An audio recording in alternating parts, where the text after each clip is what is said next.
Hello, welcome back to my channel. और आज हम डिस्कस करेंगे फिगर ऑफ स्पीच के 5 इम्पॉर्टेंट टर्म्स। उसमें से पहला है अपोस्ट्रोफी, दूसरा है मेटोनिमी, फिर है यूफेइज्म, टोटोलॉजी और ओनोमेटोपिया। ओके, तो अपोस्ट्रोफी क्या होता है? देखो, काफी बार इस बात से कंफ्यूजन होता है क्योंकि एक पंक्चुएशन मार्क्स में भी एक अपोस्ट्रोफी होता है, जो हम लोग ऐसे लिखते हैं कि अगर मैंने बोला राम्स बुक, ठीक है, मतलब राम की बुक। लेकिन ये जो अपोस्ट्रोफी है, फिगर ऑफ स्पीच वाली अपोस्ट्रोफी, ये इस वाले से अलग है, ये पंक्चुएशन मार्क वाले अपोस्ट्रोफी से अलग है। अपोस्ट्रोफी जो फिगर ऑफ स्पीच होती है, उसमें क्या होता है, जब डायरेक्ट एड्रेस होता है किसी भी लिविंग और नॉन लिविंग थिंग को। डायरेक्ट एड्रेस से क्या मतलब है कि किसी को डायरेक्टली बुलाना। तो जैसे इसके दो एग्जाम्पल्स है, friends, Romans, countryman, lend me your ears. तो यहाँ पे डायरेक्टली वो बात कर रहे हैं कि फ्रेंड्स, रोमन, कंट्रीमैन, मेरी बात सुनो। तो जैसे हमारे यहाँ पे भी जब भी कोई स्पीच देता है तो बोलते हैं ना, भाइयों और बहनों, या देवी और सज्जनों। या फिर हम लोग भी अपने किसी फ्रेंड को बुलाते हैं, अरे सुन क्या, अरे तुझे पता है क्या हुआ, या फिर नाम से बुलाएंगे डायरेक्टली कि अरे राम, अरे ये हुआ, ठीक है। तो जब भी हम किसी को डायरेक्टली उनके नाम से या फिर उनका जो हमारी लाइफ में वो जिस रिलेशन में है उससे बुलाते हैं, तो वो क्या हो जाता है, एपोस्ट्रोफी। तो जैसे ये दूसरा एग्जांपल देखो आप, O Romeo Romeo wherefore art thou Romeo. तो यहाँ पे रोमियो को डायरेक्टली उसके नाम से बुलाया है। तो यहाँ पे फ्रेंड्स है, मतलब दोस्त। रोमन्स, रोम जो पहले तो, अभी तो चलो इटली का कैपिटल है, पर पहले रोम एक अलग से एम्पायर था, होली रोमन एम्पायर बोलते थे। कंट्री मैन मतलब मेरे देशवासियों वगैरह ऐसे। तो लेंड मी योर ईयर्स का मतलब है कि मेरी बात सुनो, ध्यान से मेरी बात सुनो। तो जब भी किसी को डायरेक्टली बुलाया जाता है, डायरेक्टली एड्रेस किया जाता है, वो क्या हो जाएगा, एपोस्ट्रोफी। फिर है मेटोनिमी। मेटोनिमी क्या होता है, जब ये एक टर्म सब्स्टिट्यूट किया जाता है किसी और टर्म के लिए और वो दोनों के बीच में कोई कनेक्शन होता है। तो जैसे आप एग्जांपल देखोगे तो आपको समझ में आ जाएगा, ठीक है। तो ये है माई राइड इज हियर। अभी यहाँ पे राइड का मतलब क्या है कि मैं जो गाड़ी से जाऊंगी, तो कार है या बाइक है, तो वो। तो अभी बाइक और राइड या फिर कार और राइड, ये दोनों आपस में रिलेटेड है एक दूसरे से, क्योंकि हम कार में से ही राइड पे जाते हैं, लॉन्ग बाइक पर से ही राइड पे जाते हैं। तो वो क्या हो जाएगा, माई राइड इज हियर। तो you are using that ride word car या बाइक के प्लेस पे आपने उसको सब्सटीट्यूट किया। अभी यहाँ पे सेकंड वाला एग्जांपल देखो, लेंड मी योर हैंड। तो यहाँ पे हैंड का मतलब ये नहीं है कि अपना हाथ दे दो मुझे, यहाँ पे हैंड का मतलब है मदद करो मुझे, ठीक है। तो देखो यहाँ पे आपको इस बात पे ध्यान देना है कि ये जो है ये एक फिजिकल कॉन्सेप्ट है। राइड, कार या बाइक है, आप उसको टच कर सकते हो। बट यहाँ पे हैंड को किससे कंपेयर किया है, हेल्प से, ठीक है। तो हेल्प जो है वो एब्स्ट्रैक्ट कंसेप्ट है, हम उसे टच नहीं कर सकते, लेकिन फिर भी मेटोनमी में उसको यूज किया जाता है। तो इर्रेस्पेक्टिव कि वो एब्स्ट्रैक्ट है या फिर आप उसको फिजिकली टच कर सकते हो, वो मेटोनमी में यूज होगा। बस दोनों के बीच में कुछ कनेक्शन होना चाहिए, ठीक है। अभी तीसरा वाला एग्जांपल आप देखो, as per the orders of the crown. तो क्राउन का मतलब आपको पता है, जो ताज होता है राजा का या क्वीन का, उसको क्राउन बोलेंगे। तो भी वो क्राउन ऑर्डर देगा क्या? नहीं, ऑर्डर किंग ने दिया होगा या क्वीन ने दिया होगा, लेकिन as per the orders of the crown मतलब वो किंग और क्वीन को सब्सटीट्यूट किया है क्राउन से, ठीक है। तो जैसे आप अगर किसी जजमेंट की बात करो तो बोलते हैं कि बेंच ने ये डिसीजन लिया। तो वो बेंच डिसीजन नहीं ले रहा, वो बेंच पे जो जज बैठे हैं ना, उन्होंने वो डिसीजन लिया। तो जब भी किसी आइडिया को या टर्म को दूसरी जगह से दूसरे किसी टर्म से सब्स्टिट्यूट किया जाता है और उन दोनों में कुछ कनेक्शन होता है, तो उसको क्या बोलेंगे हम, मेटोनमी। फिर है यूफेइज्म।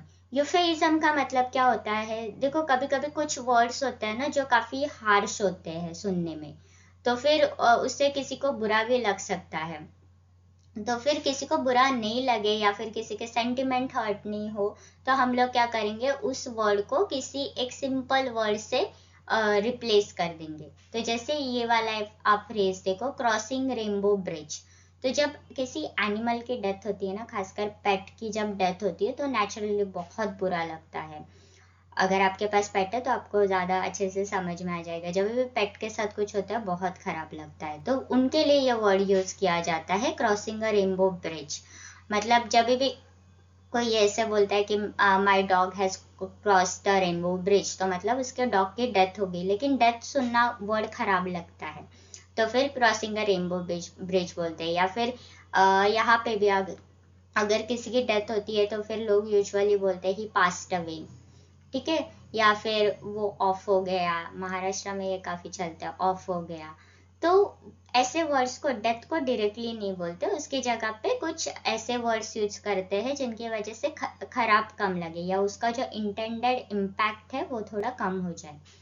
फिर ये है एडल्ट बेवरेज। एडल्ट बेवरेज होता है अपना अल्कोहल, ठीक है।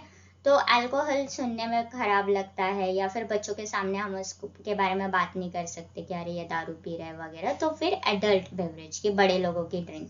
तो जैसे अगर आपने कभी शिनचैन देखा है, तो देखो शिनचैन में उसके डैड हमेशा ड्रिंक करते रहते हैं, लेकिन उसको जूस जूस बोलते, क्योंकि बच्चों के कार्टून में हम ऐसे नहीं बोल सकते कि वो दारू पी रहे हैं या शराब पी रहे, तो फिर उसकी जगह पे क्या बोलेंगे, एडल्ट बेवरेज, या फिर वो जूस पी रहे। तो फिर वो भी क्या हो गया, एक तरह से एक यूपेइज्म हो गया। फिर नेक्स्ट टर्म है टेटोलॉजी। टेटोलॉजी में क्या होता है, जब दो वर्ड्स को साथ ही में यूज किया जाता है जिनका मीनिंग सेम होता है, ठीक है। तो जब भी दो वर्ड्स जिनका मीनिंग सेम है और उनको एक साथ यूज किया जाता है, तो वो क्या हो जाएगा, टेटोलॉजी। जैसे फ्री गिफ्ट, अभी गिफ्ट हमेशा फ्री ही होता है, ठीक है। तो फ्री गिफ्ट बोलने से का कोई मतलब नहीं ना, वो बार बार हम लोग एक ही चीज बोलते हैं। जैसे सेकंड एग्जांपल देखो आप, रिवर्ट बैक। रिवर्ट का मतलब ही होता है बैक, ठीक है। तो यहाँ पे भी दो वर्ड्स का जिनका मतलब सेम है उनको साथ में यूज किया जाता है, तो वो रिपीटेशन हो गया। इवन दो वो वर्ड्स अलग है लेकिन उन दोनों का मतलब एक है। अगर कोई चीज तुम्हें फ्री में दे रहा है या फिर गिफ्ट दे रहा है, उन दोनों का बात तो एक ही हुआ ना, तुम कुछ फुकट में दे रहे हो किसी को। रिवर्ट बैक का मतलब होता है कि रिवर्ट का मतलब भी बैक ही होता है, और फिर बैक का मतलब भी बैक ही होता है। तो फिर जैसे किसी को मैसेज भेजते हैं और फिर बोलेंगे कि अरे रिवर्ट बैक टू मी, तो फिर वो क्या हो जाएगा, आप रिपीटेशन कर रहे हो वहां पे। जैसे एक और टर्म से जो बॉयज काफी अच्छे से उसको समझ सकेंगे, जब भी खेलते वक्त हम बोलते हैं ना, अरे कैच पकड़, कैच पकड़। कैच का मतलब ही होता है पकड़। आप कैसे कैच को नहीं पकड़ सकते ना, आप बॉल को पकड़ते हो या फिर और भी कोई चीज आपने जो फेंकी आप उसको पकड़ सकते हो। कैच पकड़ नहीं होना चाहिए, क्योंकि वो फिर रिपीटेशन हो गया, टोटोलॉजी हो गया वो, ठीक है। क्योंकि अगर आप किसी को बोलो कि अरे कैच पकड़े, तो कैच नहीं पकड़ेगा वो इंसान, बॉल पकड़ेगा। लेकिन बिकॉज हम लोग उसको अभी इतना यूज कर रहे हैं, तो वो क्या हो जाएगा, टोटोलॉजी।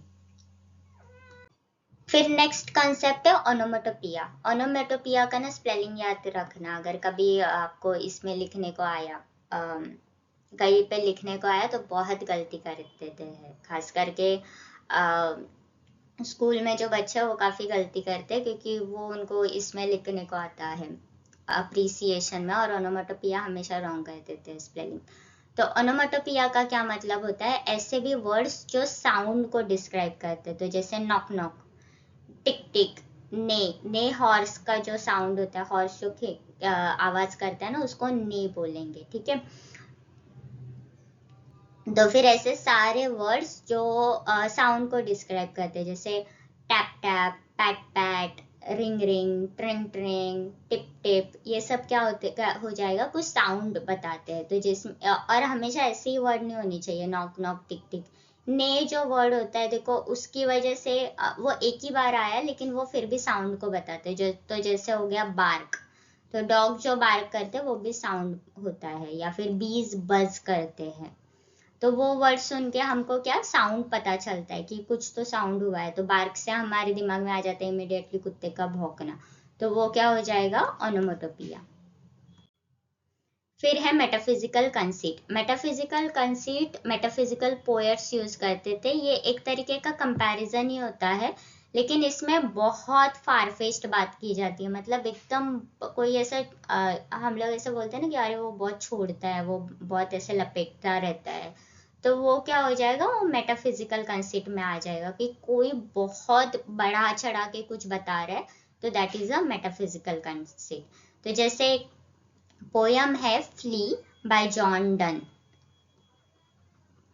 ठीक है। तो जॉन डन ने उस पोयम में ऐसे होता है कि एक मैन है और वो एक वुमन को परस्यू कर रहा है, मतलब उसको पटाने की कोशिश कर रहा है, लेकिन वो उसको ज्यादा भाव नहीं दे रही। तो ये बंदा क्या करता है, ये उसको बोलता है कि ठीक है तुम मुझे रिस्पॉन्ड नहीं कर रही, चलेगा, लेकिन अभी तुम्हारे ऊपर जो मक्खी बैठी थी या फिर मच्छर बैठा था, जो भी इंसेक्ट बैठा था, फ्ली, वो आके अभी मेरे ऊपर भी बैठी, और फिर उसने पहले तुम्हारा ब्लड सक किया, उसने तुम्हारा खून चूसा, अभी उसने मेरा खून चूसा, और फिर वो मक्खी के पेट में या फिर वो फ्ली के पेट में हम दोनों का जो खून है वो क्या हो गया, मिल गया। तो फिर इवन दो तुम मुझे रिस्पॉन्ड नहीं कर रही, चलेगा, लेकिन उस मक्खी के पेट में तो हम दोनों एक ही हो गया, मतलब हम दोनों ने हमारा जो रिलेशनशिप है वो कंस्यूमेट कर लिया, उसको मिला लिया, ठीक है। तो ये बहुत ही मतलब अटपटांग बातें, कोई भी ऐसे बातें नहीं करता नॉर्मली भी, अगर कोई फेंक भी रहा है तो भी इतना नहीं फेंकता। तो फिर ये क्या हो जाएगा, मेटाफिजिकल कंसेप्ट है, मतलब कुछ ऐसे भी बात करो जिसका कोई कनेक्शन ही नहीं है। जैसे अगर आपने काफी सारे टर्म्स ऐसे देखे होंगे कि यूजुअली लवर को रोज से कंपेयर किया जाएगा, या मून बोलेंगे या डियर बोलेंगे, लेकिन ऐसे कुछ मतलब अजीब सी चीज बोलना जिनका आपस में कुछ कनेक्शन ही नहीं है। जैसे एक मक्खी का या एक इंसेक्ट का प्यार से कोई कनेक्शन नहीं है, लेकिन फिर भी लोग उसको अगर जबरदस्ती साथ में लेके आ रहे हैं, तो वो क्या हो जाएगा, मेटाफिजिकल कंसेप्ट।